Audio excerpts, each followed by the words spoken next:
Hey everybody, what is going on? I hope you guys are all doing well and welcome to another tutorial video. In this video, I'm going to be explaining to you guys how you can set up tax on your Shopify store. So let's get right into it.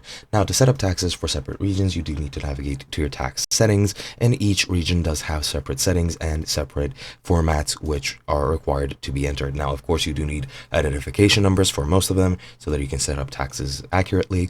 But what you need to do is go into settings and go into taxes and duties, and here you can search for the region where you want to set up your taxes. Now, as you can see, I have already set up some for Australia, Japan.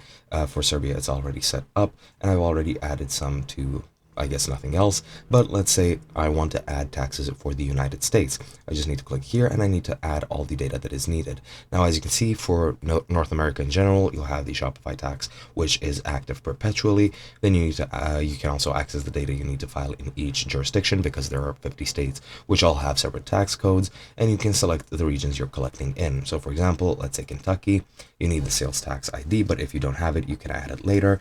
But once you're done, just click collect tax, and now I've added it for Kentucky. You do need to add your ID, but once you have it, once you've set that up, whenever you make a sale in Kentucky, you're gonna take the taxes from that. You also have the tax rate management, where uncategorized products will show up, and you also have shipping overrides depending on the region you want to set up, and also product overrides depending on the collections you're having. So for example, I'll set the tax rate to 12 for Kentucky, add override, and now that is done. And now my taxes for Kentucky in the US are set.